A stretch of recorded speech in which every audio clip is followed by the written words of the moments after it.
இன்னைக்கு தேதி வந்து 27/11/2024 காலையில் 10:30க்கு எடுக்கப்பட்ட இந்த வீடியோ பதிவு.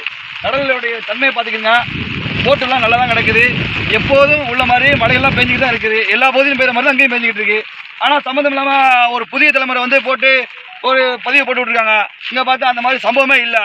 எங்களுக்கு தெரியாமல் இல்லாமல் வெளியில் உள்ளவங்கலாம் கடல் கொந்தளிப்பாமல் மக்கள் பீதிகளை 4 மணிக்கு கேட்குறாங்க. வெளியில் உள்ளவங்களாம் கேட்குறாங்க. அந்த மாதிரி யாரும் அச்சப்பட வேண்டியதில்லை. தன்மையை பார்த்துக்கிங்க. இதான் நிலவரம். பழைய பதிவு 2018 உள்ள பதிவை போட்டு கடலுடைய அடைய கொந்தளிக்கிற மாதிரி போட்டு மக்களை பீதி வைக்கிறாங்க. அந்த மாதிரி எந்த சமூகமும் இல்லை. இதுக்கு வந்து எந்த தகவலாக இருந்தாலும் நாங்கள் வந்து முன்னாடி வந்து மீன்துறைக்கு தகவல் கொடுப்போம். அவங்க அதுக்கு தகுந்த மாதிரி ஆக்ஷன் எடுப்பாங்க. அதே மாதிரி பஞ்சாயத்து இருக்குது. ஒரு சில தொண்டு நிறுவனங்கள்லாம் இருக்காங்க. எல்லாருமே பார்க்கறதுக்கு ரெடியாக இருக்காங்க. அதனால் மக்கள் பீதியடைய வேண்டாம் என்பது எங்களுடைய கருத்து. சமூக வலைதளங்களில் வாட்ஸ்அப்பில் ஃபேஸ்புக்கில் இது மாதிரி வந்து மல்லிப்பட்டினத்தில் கடல் ரொம்ப சீற்றமாக இருக்குது அப்படின்னு சொல்லி பதிவிடுறாங்களே, அவங்கள பற்றி என்ன சொல்கிறீங்க?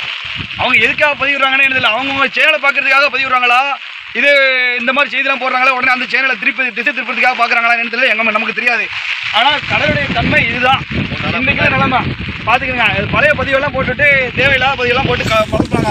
அதனால் மக்கள் யாரும் பீதியடைய வேண்டாம். பழைய இடத்துலேருந்து ஃபோன் வந்துக்கிட்டு இருக்கு.